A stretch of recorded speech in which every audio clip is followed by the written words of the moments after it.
Hi అండి, good morning. కమాన్ dots. అందరూ బాగుండాలి, అందులో నేనుండాలి. ఇలాంటి డైలాగులు చెప్పాలన్నా కూడా ఒక కెపాసిటీ ఉండాలి. నాకంత కెపాసిటీ అయితే లేదు. అది ఎందుకంటే అందరూ బాగుండాలి, అందులో నేనుండాలి అని అనాలంటే దాంట్లో ఒక రిథం ఉండాలి. నా దగ్గర అంత రిథం లేదు. దయచేసి నేను కొద్దిగా గ్లామర్ తక్కువగా ఉన్నా అని చెప్పని ఎవరు అనుకోవద్దు. గ్లామర్ తక్కువగా ఉన్నందువలన మీరు నా వీడియోని పూర్తిగా చూడకుండా అక్కడక్కడ చూస్తూ మాత్రం ఉండొద్దు ప్లీజ్. ఎందుకంటే నేను స్నానం చేసేది 5 రూపాయల సబ్బుతో మాత్రమే. కనీసం పౌడర్ కూడా రాయను నేను. అందువలన నా గ్లామరు ఇలానే ఉంటుంది.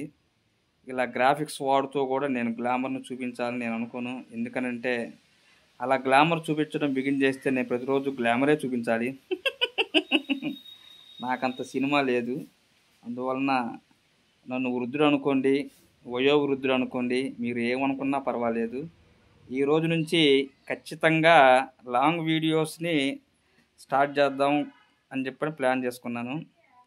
ఇప్పుడు కెమెరా కూడా ఇలా ఫోన్ అడ్డంగా పెట్టి వీడియో రికార్డ్ చేస్తున్నాను. సపోజ్ నా చూపు అటు పక్కగా వెళ్తే వెళ్ళుండొచ్చు, అంటే కరెక్ట్గా ఒకే డైవర్షన్లో మాత్రం ఉండకపోవచ్చు అనుకుంటున్నాను. ఏదన్నా తప్పులుంటే నెక్స్ట్ వీడియోలో దాన్ని సరి చేసుకుంటాను.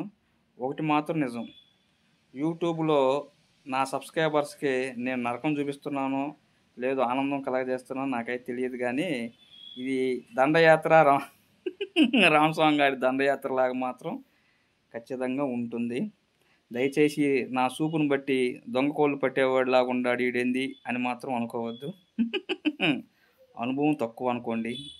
యూట్యూబ్లో అనుభవం తక్కువ పిల్లోడికి అనే భావంతో అనుకోండి.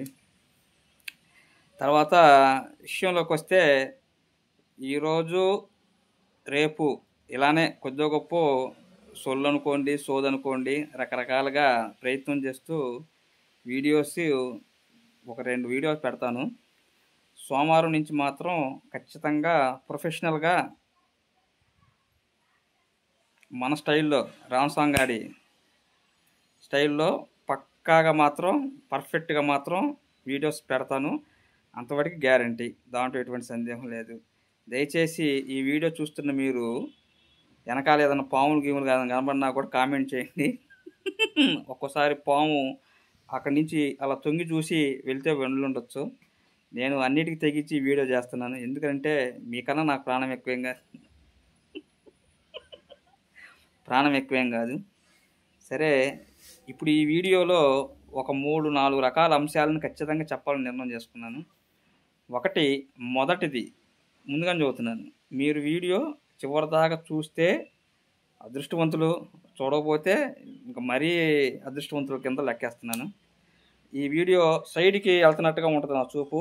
దయచేసి నా ముఖంలో ఉన్న హావభావాలని, నా ముక్కు ఎట్టా ఉంది, నా బుగ్గలు ఎలా ఉండే, ఏంట్రా వీడు ఎంత గ్లామర్గా ఉన్నాడు, ఇలాంటివన్నీ పట్టించుకోకుండా కేవలం నా మాటల్లో ఉన్నటువంటి వాటిని మాత్రమే దయచేసి తీసుకోండి. ఏంట్రా వీడి హ్యాండ్ ఇంత తెల్లగా ఉంది, వీడేంటి వేళ్ళేంటి ఇంత పొడుగ్గా ఉంది, వీడు మామూలుడు కాదురా వీడు, ఏంట్రా వీడి గిండ వీడు యూట్యూబ్కి సరైన కింగ్ అంటే వీడేరా, ఇలాంటివి మాత్రం మీరు సహజంగా ఊహించుకోవచ్చు. అది నేనేం కాదన్ను. ఓకే, ఒకటి మాత్రం నిజం, సంస్కృత సాహిత్యంలో, సంస్కృత భాషలో అంతకుముందు కూడా గతంలో కూడా చెప్పున్నాను, చాలా రకాల పుస్తకాలు ఉన్నాయి. రామాయణ మహాభారతాలు, రఘువంశం, ఇలా కొన్ని మాత్రమే జనాలకి వాటి గురించి కొంత అవగాహన ఉంది. ప్రజలకి, మన జనాలకి తెలియనటువంటి మరుగున పడి ఉన్నటువంటి కావ్యాలు, గొప్ప గొప్ప కావ్యాలు చాలా ఉన్నాయి. మరి అవి ఎందువలన అవి పబ్లిష్ అవ్వలేదో, అంటే పూర్తి స్థాయి జనాల్లోకి ఎందుకు వెళ్ళలేదో నాకైతే తెలియదు. కానీ మీకు అందరికి అర్థమయ్యే భాషలు చెప్పాలంటే, మనం సూపర్ హిట్ సినిమాలు, మన సమరసింహారెడ్డి, ఇంద్ర, బాహుబలి, సపోజ్ ఇట్లాంటి సినిమాలే జనాల్లోకి ఎక్కువగా నోటెడ్. అలా జనాల్లో ప్రాచుర్యం కాకుండా గొప్ప గొప్ప కథలతో నిర్మించబడినటువంటి సినిమాలు చాలా ఉన్నట్టుగానే ఇలా సంస్కృత భాషలో కూడా మంచి మునగాడు కావ్యాలు రచించడం జరిగింది. కవులు పూర్వం నిజంగా ఒక విషయం అయితే మంచిగా చెప్పగలను, వాళ్ళు ఆ సంస్కృత శ్లోకం ఒక శ్లోకం రాయాలంటే ఆ గణాలు కానీ, ఆ ఛందస్సు కానీ, ఆ వృత్తాలు కానీ పర్ఫెక్ట్‌గా రాయాలి. చాలా పర్ఫెక్ట్‌గా రాయాలి. ఏదో నోటికొచ్చిన పదం రాస్తే అది శ్లోకం అంటే కుదరదనమాట. చాలా పర్ఫెక్ట్‌గా ఉండాలి. ఆ సందులు గాని, సమాసాలు గాని, ఏ టు జెడ్ మొత్తం అన్నీ ఒక విభాగం అని కాదు. దాదాపుగా ఒక 100 రకాలన్నీ తూకం వేసి కరెక్ట్‌గా రాస్తేనే శ్లోకం తయారయ్యిద్ది. నాకు తెలిసి మాక్సిమం ఒక శ్లోకం రాయాలన్నా కూడా ఒక అరగంట కాదు, ఒక గంటన్నా పట్టొచ్చు. మరి అప్పట్లో మేధస్సు గలవాళ్ళు కాబట్టి వాళ్ళు ఇంకా చాలా తొందరగానే రాసినట్టున్నారు శ్లోకాలు. ఒకటి మాత్రం నిజం, పూర్వం మేధస్సు ఎక్కువ. ఇది మాత్రం పక్కా. దాంట్లో ఎటువంటి సందేహం లేదు. అది. ఇప్పుడు సంస్కృత శ్లోకం రాయాలంటే రాసిన శ్లోకాలే సరిగ్గా చదవలేక ఉన్న పరిస్థితుల్లో ఉండారు. కొత్త శ్లోకం రాయాలంటే అది ఎక్కడో చాలామంది అలాంటి అలాంటి గొప్ప గొప్ప వ్యక్తులు చాలా అరుదుగా ఉంటారు. రాబోయే రోజుల్లో రావచ్చేమో ఆ కళాఖండాలు. ఏది స్పాట్‌లో సంస్కృత శ్లోకం రాయగలిగిన వాళ్ళు. ఒకటి మాత్రం నిజం.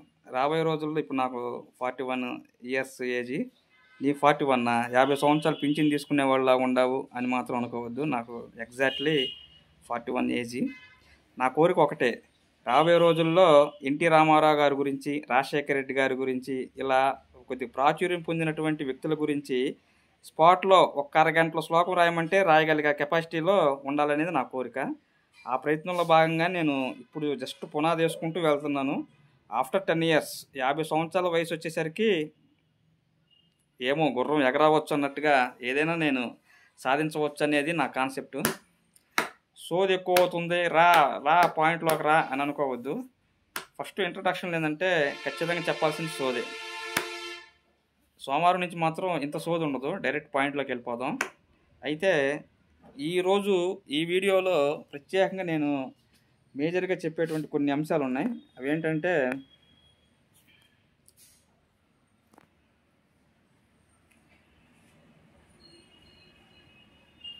సంస్కృత సాహిత్యంలో ఒక గొప్ప ప్రేమ కథ ఉంది. దాన్ని వాస్తవంగా నేను ఆ ప్రేమ కథ అనేది చాలామంది యూట్యూబ్లో చెప్పారు. ఎందుకో అది ఆ ప్రేమ కథ అనేది చాలా విభిన్నంగా ఉంటుంది. అంటే వెంటనే అర్థం కాదు.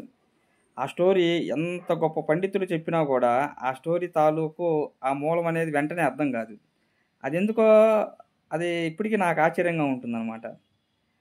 అలాంటి గొప్ప కథను కూడా అది కేవలం కాస్త మన వీడియోస్ మాత్రం మనస్ఫూర్తి చెబుతున్నాను, చదువుకున్న వారికి వెంటనే రీచ్ అవ్వచ్చు. చదువు తక్కువగా ఉండి బాగా గొప్పగా ఆ ఊహల్లోకి ఉండి గొప్ప గొప్ప విషయాలు తెలుసుకోవాల్సిన అనేటువంటి మనస్తత్వం కలిగిన వ్యక్తులు ప్రపంచంలో చాలామంది ఉన్నారు. వాళ్ళందరి గురించే నేను వారి కోసం నా ఉద్దేశం వీడియోస్ చేయటం. అందుకే నా భాషా జ్ఞానాన్ని ఏంటంటే నేను చాలా నిదానంగా స్పష్టంగా మాట్లాడడానికే ప్రయత్నం చేస్తాను, తప్పుగా అనుకోవద్దు. ఈ సంస్కృత సాహిత్య ప్రపంచంలో ఒక గొప్ప ప్రేమ కథ ఉందన్న మాట వాస్తవం. యాక్చువల్గా ఆ టైటిల్ వచ్చేసరికి కాదంబరి.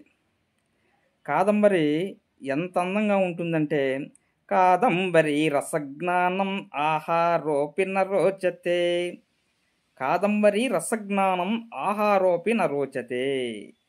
సాధారణంగా కాదంబరి అనేటువంటి ఆ సంస్కృత పదానికి ఇంకో అర్థం కూడా ఉంది, కళ్ళు అని అర్థం. కళ్ళు అంటే సారా అనుకోండి. సపోజ్ ఒక సారా తాగేటువంటి వ్యక్తి, వాడికి సారా ఉంటే చాలు, 24 గంటలు సారా ఉంటే సారా తాగి పడుకుంటాడు, వాడికి అదే ఆనందం. ఆహారం కూడా ఆహారం మీద కూడా ఉండదు, అన్నం తినాలన్న కోరిక కూడా ఉండదు. అలానే ఈ కాదంబరి అనేటువంటి ఆ పాత్ర, ఆమె ఎంత అందంగా ఉంటుందంటే అలా చూస్తూ ఉండొచ్చు అనమాట. ఆమె లైవ్ చేస్తూ ఉంటే అలా చూస్తూ ఉండొచ్చు, అంత అందగత్తె అనమాట. అలా అంత గొప్ప అందగత్తె సంబంధించినటువంటి ఈ కథ మన బాణభట్టు గారు రచించారు. బాణభట్టు యాక్చువల్గా ఈ బాణభట్టు గారు కథ మొత్తం రాయలేకపోయారు. అంటే ఇది మొత్తానికి ఆల్మోస్ట్ చాలా సంవత్సరాలు రచన జరిగింది. ఇది ఒక రోజులో రాసిన కథ కాదు. ఆ తర్వాత కొంత భాగాన్ని వారి కొడుకు భూషణ భట్టు గారు పూర్తి చేశారు. ఇక్కడ మనం గమనించాల్సింది ఏంటంటే, తండ్రి ఒక కావ్యాన్ని రాయాలని నిర్ణయం చేసుకున్నప్పుడు ఆ రాసేటువంటి క్రమంలో తెలియకుండానే ప్రతిరోజు కొడుక్కి కొంత అవగాహనగా చెబుతూ ఉండేవాడు. అంటే నెక్స్ట్ ఇదిగో ఇలా జరగబోతుంది, ఇలా రాయబోతున్నాను అని చెప్పని ఊహ సంథింగ్ అతనికి, కొడుక్కి కూడా కొంత ఆల్మోస్ట్ మన భావాలు, మన కష్టాలు సుఖాలు మన బిడ్డలకు ఏ విధంగా చెప్పుకుంటామో అలానే మన బాణభట్టు గారు కూడా భూషణ భట్టు కొడుక్కి వివరణ చెప్పినట్టున్నాడు. అందుకని ఆ కథ యొక్క మిగిలిన భాగాన్ని బాణభట్టు గారు చనిపోయిన తర్వాత ఆ మిగిలిన భాగాన్ని మన భూషణ భట్టు గారు పూర్తి చేశారు. ఇది చాలా గొప్ప విషయం నిజంగా. ఎందుకనంటే నా ఊహలో ఉన్నటువంటి కథని నా బిడ్డ పూర్తి చేస్తే ఎలా ఉంటుందో, అలా బాణభట్టు గారి మనసులో ఉన్నటువంటి మిగిలిన ఒక అద్భుతమైన కళాఖండాన్ని ఆ కొడుకు పూర్తి చేయటం అనేది కూడా అది చిన్న విషయం కాదు. తర్వాత ఈ గొప్ప కథకి సంబంధించినటువంటి వీడియోస్ అన్నీ కూడా సోమవారం నుండి ఎపిసోడ్లుగా వదులుతాను. ఉదయం మార్నింగు 8 గంటలకి కాదంబరి 1వ ఎపిసోడు స్టార్ట్ అవుతుంది. సోమవారం ఉదయం 8 గంటలకి. అలా ప్రతిరోజు ఉదయం 8 గంటలకి ఈ కాదంబరికి సంబంధించినటువంటి కథని ఎపిసోడ్లుగా ఒక అరగంట ఉండేలాగా ప్లాన్ చేసి వీడియోస్ వదులుతాను. ఒకటి మాత్రం నిజం, నేను సరిగా చెబుతానో లేదో తెలియదు కానీ పీక్స్, అసలు ఆ కథ పీక్స్ మీరు ఇప్పుడు యూట్యూబ్లో ఈ వీడియో అయిన తర్వాత ఒకసారి యూట్యూబ్లోకి వెళ్ళి కాదంబరి అని కొట్టిన 100 మంది 100 రకాలుగా చెప్పారు కానీ ఒరిజినల్గా ఎవరు చెప్పలేదు. నేను మొత్తం అన్నీ నాకు ఒక ఐడియా ఉంది. అంటే నువ్వు చెప్పేదే నిజమా అని మాత్రం అని కాదు, ఒకటి మాత్రం నిజం, మనం 10 రోజులు లేట్ అయినా సరే పూర్తి శాతం నిజాయితీగా ఉన్న విషయాన్నే చెప్పాలి. హడావుడి చేసుకొని మనం ఏదో వీడియో పెట్టాలి కాబట్టి అని మాత్రం తప్పులు చెప్పకూడదు. ఒరిజినల్గా ఉండేటువంటి కథనే మనం నలుగురిలోకి తీసుకెళ్ళగలని నా ఉద్దేశం. జస్ట్ ఈ పూట ఆ కథకు సంబంధించిన జస్ట్ ఒక లైన్ చెప్తే ఈ వీడియో ముగిస్తాను. సోమవారం నుండి మీకు పాత్రలు పాత్రధారులు మొత్తం అన్నీ కూడా మీకు అర్థమయ్యే భాషలో నేను రెడీ చేసుకొని చెబుతాను. ఏదో మన పెద్దలు చెప్పినట్టుగా అని కాదు చెబుతున్నాను కదా. చదువు తక్కువగా ఉండి పాపం వాళ్ళు మంచిగా ఇంట్రెస్ట్గా వినే వారి కోసమే నా వీడియోస్. అది వారికి ఏ విధంగా చెబితే అర్థమవుతుందని ప్లాన్ చేసుకొని మరి నేను నెక్స్ట్ వీడియోలో చూతాను. కొద్దిగా ఈ వీడియోలో మీకు లెంత్ ఎక్కువగా అంటే సోది ఎక్కువగా అనిపించినా కూడా వినండి, తప్పదు. చంద్రపీడ చరితం అని, కాదంబరి అని, మహాశ్వేత కథ అని ఇలా రకరకాలుగా ఈ కథని పిలుచుకోవడం జరుగుతుంది. గొప్ప విషయం ఏంటంటే ఏ లవ్ స్టోరీలో అయినా సరే ఒక హీరో పాత్ర ఒక హీరోయిన్ పాత్ర బాగా అందంగా తయారు చేసి వాళ్ళ మధ్య ఉన్నటువంటి ప్రేమానురాగాన్ని బాగా హై పిచ్లో రెడీ చేసి వదులుతారు కథని. ఇక్కడ గొప్పతనం ఏంటంటే హీరోయిన్ హీరో పాత్ర వాళ్ళ మధ్య ఉన్నటువంటి ప్రేమ చాలా గొప్పగా రాస్తారు. రెండో పాయింట్, హీరో పక్కన ఉన్నటువంటి ఫ్రెండ్ పాత్ర, హీరోయిన్ పక్కన ఉన్న ఫ్రెండ్ పాత్ర, వీళ్ళ మధ్య జరిగేటువంటి ఆ ప్రేమను కూడా చాలా గొప్పగా రాస్తారు. తర్వాత ఇద్దరు స్నేహితురాల మధ్య ఉన్నటువంటి ఆప్యాయత అనురాగాలు చాలా గొప్పగా ఉంటాయి. తర్వాత ఈ కథలో ఒక గుర్రం, ఒక చిలుక, ఇలా కొన్ని మూగజీవాలు కూడా ఉంటాయి ప్రకృతి ధర్మాలుగా. మూగజీవాలు కూడా మనుషుల మీద వారి యొక్క మనసుల్లో ఎంత గొప్ప స్థానాన్ని అవి చూపించే విశ్వాసాన్ని ఈ కథలో చాలా గొప్పగా రాశారు కవి. నిజంగా చాలా గొప్పగా రాశారు. స్టార్టింగే ఒక చిలుకతోటే ఈ కథ ప్రారంభమవుతుంది. ఆ చిలుక మాట్లాడుతుంది. పూర్వం చిలుకలకి మాట్లాడేటువంటి శక్తి ఉంది. అగ్నివర్ణుని యొక్క శాప ఫలితం వలన వాళ్ళు అది ఒక కథ, అది సెపరేట్, నేను తర్వాత చూద్దాను. చాలా పిక్స్లో ఉంటుంది కథ. ఒక చిలుకతోనే ఎంటర్ అవుతుంది కథ. ఆ చిలుక ఎవరు, అలా ఎందుకు మారింది, అక్కడి నుండి ఎలా తన ప్రయాణం గురించి ఒక వ్యక్తికి చెప్పటం, చాలా గొప్పగా ఉంటుంది కథ. అది ఆల్మోస్ట్ నాకు మ్యాక్సిమం అవకాశం ఉన్న వరకు నేను వీడియోస్ అంటే అందరికి అర్థమయ్యే భాషలో వీడియోస్ పెడతాను. మొత్తం ఎపిసోడ్లు అయిన తర్వాత కంప్లీట్ ఒక ఎపిసోడు థంబ్నెయిల్స్ తోటి నేను మళ్ళా ఒక పూర్తి వీడియో మళ్ళీ పెడతాను. ఇలాంటి కథల్ని మీకు అర్థమయ్యే భాషలో ఇప్పుడున్నటువంటి జనాలకి ఎలా అర్థమవుతుందని చెప్పి నేను ప్రిపేర్ చేసుకొని ఇలాంటి కథలను నేను ఎక్కువగా వీడియోస్ రూపంలో అప్లోడ్ చేస్తాను. ఒకటి మాత్రం నిజం, జీవితంలో మనం రాబోయే రోజుల్లో భవిష్యత్తుని ఎవరు నిర్ణయిస్తారు అదంతా దైవాధీనం. నా వీడియో అప్లోడ్ అవ్వగానే 10 వ్యూస్ రావచ్చు, 20 వ్యూస్ రావచ్చు, 30 వ్యూస్ రావచ్చు. వ్యూస్ ఎన్ని వచ్చినాయి అనేది కాదు, ఒక్కరన్నా మనసుకి నచ్చితే చాలు. నాకు అదే సిల్వర్ బటను, నాకు అదే యూట్యూబ్లో గొప్ప మెడల్లా ఫీల్ అవుతాను. నిజంగా చెబుతున్నాను. నాకు ఏదో మొనాటనీగా ఒక 2 నిమిషాలు చూసి పక్కెళ్ళిపోయి అది కాదు. నా వీడియోని ఫస్ట్ నుంచి తొలి నిమిషం దగ్గర నుండి చివరి నిమిషం దాకా ఎవరైతే ఒక్కరు చూసినా కూడా ఐఎమ్ వెరీ హ్యాపీ. ఎందుకనంటే ఆ ఒక్క అభిమానం సంపాదించుకున్నా మన ఛానల్ పెట్టినందుకు నాకు తృప్తిగా ఉంటుంది. ఇంకోటి ఒకటి మాత్రం నిజం, రామస్వామి యొక్క వీడియోస్ రాబోయే రోజుల్లో నోటిఫికేషన్ రాకపోయినా సరే యూట్యూబ్ సెర్చ్లోకి వెళ్ళి ఇరపని రామస్వామి ఆ మంచి ఫ్యాన్ అని టైప్ చేసి మరీ చూసేలాగా నా వీడియోస్ని నేను ప్రిపేర్ చేసుకుంటాను. ఇవి జస్ట్ శాంపిల్స్ మాత్రమే ఈ వీడియోస్ అన్నీ కూడా. రాబోయే రోజుల్లో యూట్యూబ్ని కుమ్మేస్తా, ఇది మాత్రం పక్కా. ఇది నేను గొప్పగా బడాయిగా చెప్పడం కాదు, టార్గెట్, ఖచ్చితంగా టార్గెట్. మనకి 1,00,000 సబ్స్క్రైబర్లు వస్తారా 2 లక్షలు వస్తారా అనేది అన్నెసరీ. నా వీడియోని రాబోయే రోజుల్లో ఒక వీడియో అప్లోడ్ చేస్తే ఒకటే టార్గెట్, రేపు సంక్రాంతి పండగ సమయానికి నేను ఒక వీడియో అప్లోడ్ చేస్తే కొడితే 1,00,000 వ్యూస్ వచ్చేలాగా ప్లాన్ చేస్తా. అంత గొప్పగా వెళ్ళాలనేది బలంగా నిర్ణయం చేసుకున్నాను. ఈ బలంగా నిర్ణయం చేసుకునే దానికి రెండు. ఒకటి, నేను చెప్పబోయే కథలో దమ్ముండాలి, చెప్పే టైమింగు నాలో, నా ప్రవర్తనలో, నా బిహేవియర్లో ఆడియన్స్కి ఒక రకమైనటువంటి ఈజ్ కలగాలి. దాన్ని నేను ఖచ్చితంగా కాపాడుకుంటాను. నా స్టైల్లో నేను మాత్రం ఖచ్చితంగా వీడియోస్ పెడతాను. ఇది మహాశ్వేత కాదంబరి చంద్రపేట చరిత్రం. దీనికి సంబంధించినటువంటి కథ రేపు సోమవారం నుండి ఉదయం అప్లోడ్ చేస్తూ వస్తాను. ప్రతిరోజు ఉదయం 8 గంటలకు 9 గంటలకు, రాత్రి 8 గంటలకు 9 గంటలకి నా లాంగ్ వీడియోస్ ఖచ్చితంగా వస్తాయి. మీరు నోటిఫికేషన్ రాకపోయినా ఒకసారి సెర్చ్లోకి వెళ్ళైనా సరే చూడవచ్చు. మనసుకు నచ్చితే చూడండి. రాబోయే రోజుల్లో ఖచ్చితంగా బెటర్గా, అంటే ఇది తొలి స్టెప్పే కాబట్టి ఏదన్నా 60% రాంగ్గా మాట్లాడినా రాబోయే రోజుల్లో పర్ఫెక్ట్గా మాట్లాడుతూ పర్ఫెక్ట్గా స్టోరీ ప్రజెంట్ చేస్తూ ముందుకు వెళ్తాను. దాంట్లో ఎటువంటి సందేహం లేదు. ఈ ప్రయాణం ఇంకా ఆగదు, అది సంగతి.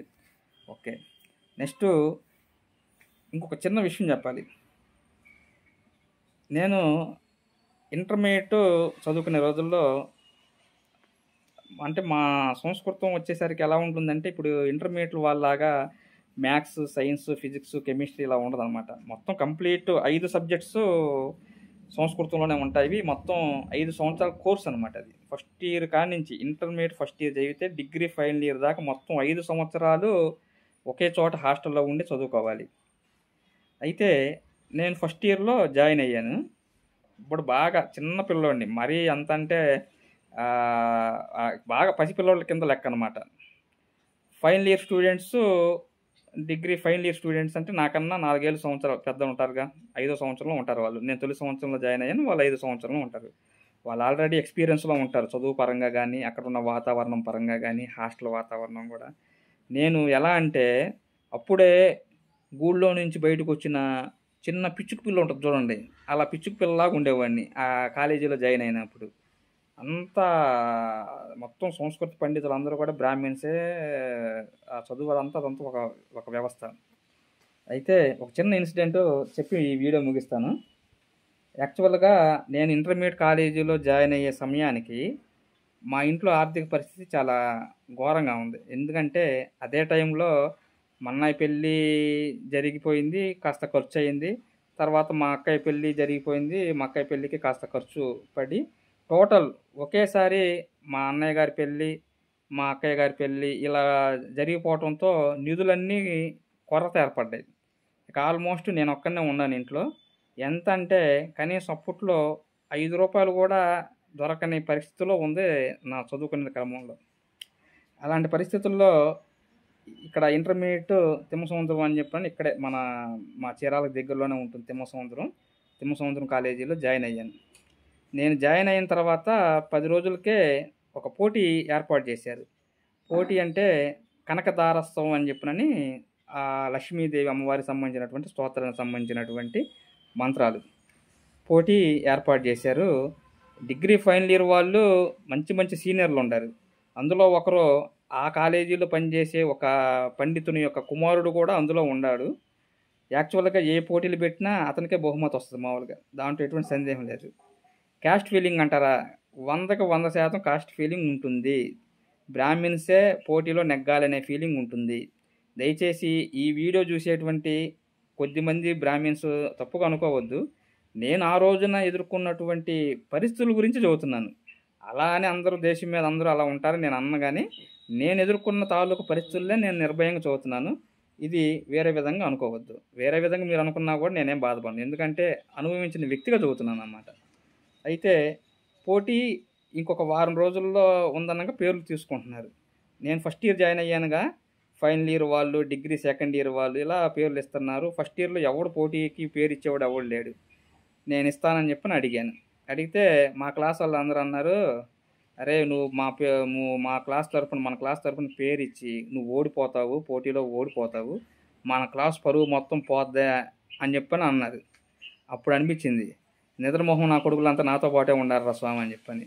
ఇప్పుడు ఒక పోటీ నిర్వహించేటప్పుడు ఓడిపోతాము, గెలుస్తాము. పోటీలో పాల్గొనాలి. ఏమైద్ది? పోటీలో పాల్గొనగానే మనకు బహుమతి రావాలి అనేమి ఉండదు కదా! మనం ఆ ప్రయాణాన్ని, ఆ ఎక్స్‌పీరియన్స్‌ని ఎంజాయ్ చేద్దాం. ఒక అనుభవం అయిద్ది. ఓడిపోతే ఏమైద్ది? ఓడిపోయినంత మాత్రాన ఏమన్నా ప్రాణం పోతుందా? పోదు కదా! ఈసారి మళ్ళా పాల్గొనొచ్చు. అలా అంటే జస్ట్ ట్రై చేయాలి కదా మనం. అలా నేను పోటీలో పాల్గొన్నాను. మా క్లాస్ వాళ్ళకి ఎవ్వరికి ఇష్టత లేదు. అయినా సరే నేను పోటీలో పాల్గొన్నాను. పోటీ ప్రారంభం. ఇక్కడ ఒక మీకు చిన్న గమ్మత్తు చెప్పాలి. ఆ పోటీకి బహుమతి అక్షరాల రూ. 116 బహుమతి.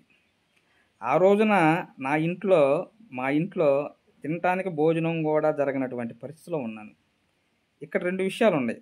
నేను యాక్చువల్‌గా పోటీ బహుమతి రూ. 116 అని చెప్పిన తర్వాత చాలా కష్టపడ్డా. నిజంగా చెబుతున్నా. చాలా కష్టపడ్డా. అనుకున్నా, ఎలా అయినా సరే రూ. 116 కొట్టాలి. రూ. 116 ఇంట్లో మా నాన్నగారికి ఇవ్వాలి. ఇదే టార్గెట్ మైండ్‌లో. ఇదే టార్గెట్. నిజం చెబుతున్నా. ఒక్క పోటీకి మాత్రం నేను అలా ఫిక్స్ అయ్యాను. పోటీ స్టార్ట్ అయింది. మా కన్నా సీనియర్లు స్టార్ట్ చేశారు. చదువుతున్నారు. లాస్ట్ పేరు నాదనమాట. నేనేం చేశానంటే, నా పేరు పిలవగానే వెళ్ళాను స్టేజ్ మీదకి. వెళ్ళి జడ్జీలుగా కూర్చున్నటువంటి పండితులకి, సభలో కూర్చున్నటువంటి అధ్యాపకులు అందరికీ కాళ్ళకి నమస్కారం చేసుకుంటూ పోయా. అందరి కాళ్ళకి నమస్కారం చేసుకుంటూ పోయాను. ఇటు పక్కన లేడీస్ కూర్చున్నారు, తోటి విద్యార్థులు. అటు పక్కన జెంట్స్ కూర్చున్నారు. లేడీస్ అందరికీ కూడా ధన్యవాదాలు చెప్పాను. వాళ్ళకే ధన్యవాదాలు చెప్పాను. ఇక పోటీ స్టార్ట్ చేశాను. శ్లోకాలు చదవాలన్నమాట. వందే వందారు మందారమిందిరానంద కందలం అమందానంద సందోహ బంధురం సింధురాననం అంగం హరే పులక భూషణమాశ్రయంతే భృంగాంగనేవ ముకులాభరణం తమాలం అంగీకృత కిల విభూతిరపంగలీలా మాంగళ్యదాస్తు మమ మంగళ దేవతాయాః. ఇలా అనర్గళంగా శ్లోకాలు మొత్తం కంప్లీట్ A to Z మొత్తం శ్లోకాలు చదివేశా. ఒకటే టార్గెట్, రూ. 116 రావాలి, ఇంట్లో ఇవ్వాలి. ఇదే టార్గెట్. నాకు బరిలో దిగిన తర్వాత కొమ్ములు తిరిగిన మొనగాడు బయట ఎదురు మనకు నుంచున్నా మనకు అనవసరం. మన టార్గెట్ ఎలా ఉండాలంటే, ఏదో ఒక టార్గెట్ ఫిక్స్ అవ్వాలి. ఆ టార్గెట్ కోసమే మనం పోరాటం చేయాలి. అదే లెక్క. ఆ కాన్సెప్ట్లో పోటీలో పాల్గొన్నాను. మీకు ఈ పాటికి అర్థమయ్యే ఉండొచ్చు. నేను చెప్పేది ఏముంది, రూ. 116 తొలి బహుమతి ఇరపల్లి రామస్వామి గారికి అనౌన్స్ చేశారు. రూ. 116 తీసుకొని ఇంట్లో ఇచ్చాను. హ్యాపీగా బియ్యం బస్తా వేసుకున్నాం. 2-3 స్టెప్పులు వేసాము. బాగానే ఉంది. మంచి పేరు వచ్చింది.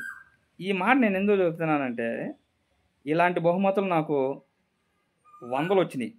హై స్కూల్లో 100 వచ్చినాయి. ఆ ఎక్స్పీరియన్స్ నా కాలేజీలో ఉపయోగపడింది.